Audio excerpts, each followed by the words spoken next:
today's devotion, I want to ask, when is enough enough?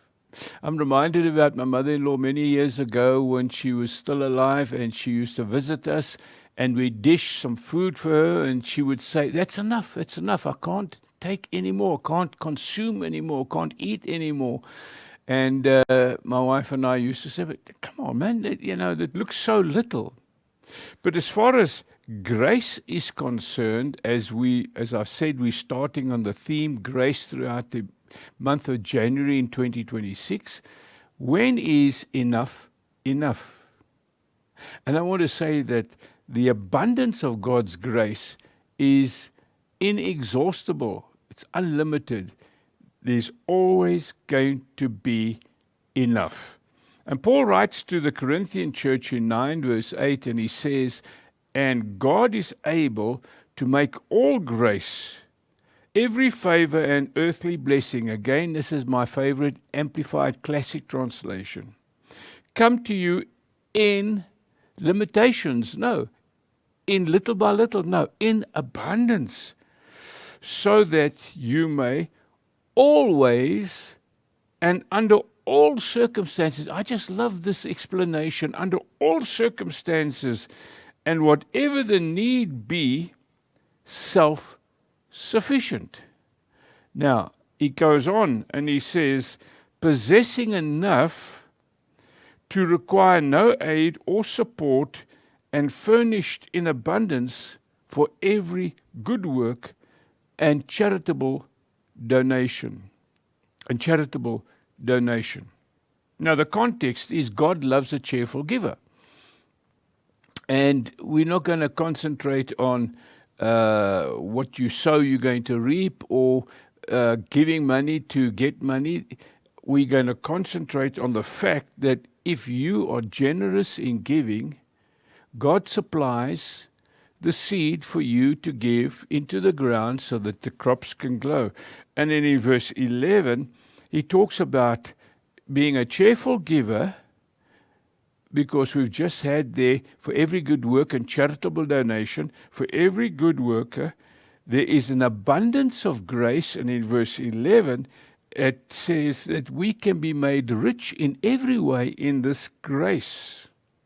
And in verse 14, it talks about this grace is surpassing everything that God has given us. It's a surpassing grace. And the fact of the matter is that you and I have in the past faced situations, will be facing situations and circumstances in this year that lies ahead, and we will need not just a little bit of grace, but abundance of grace, enough to help us, to carry us through spiritual challenges, financial challenges, emotional challenges, physical challenges, whatever the situation is. We need this abundance of grace to carry us through life.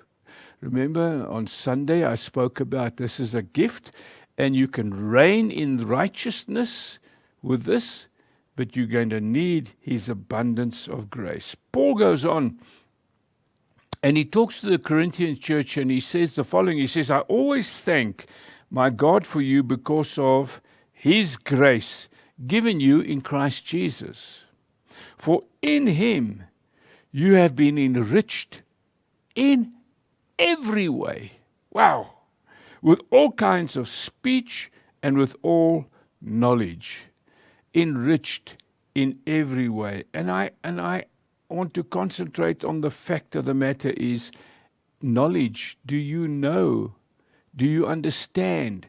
Do you speak? Does your life emanate this? That God's grace is there for you.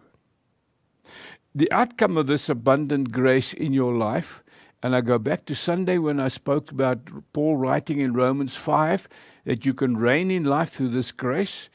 The outcome, he writes to the Colossian church, and he says the following, and he says, for this reason, since the day we heard about you, we have not stopped praying for you. We continually ask God to fill you with the knowledge of his will, and through all the wisdom. And he goes on to say, and understanding that the Spirit gives. Another two-word phrase that I love in the Bible, so that you may live a life worthy of the Lord and please Him in every way, bearing fruit in every good work and growing in the knowledge of God. To summarize, growing in the abundance of His grace and living a life worthy of Him. I want to challenge you in this short devotion that there's so much grace available that you'll never be able to say to God, enough. There's always more and more, so that your life will be lived worthy of the Lord, and others will see His goodness and grace in your life.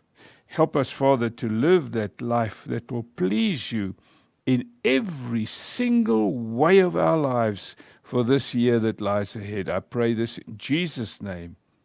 Amen. God bless you. Talk to you again soon.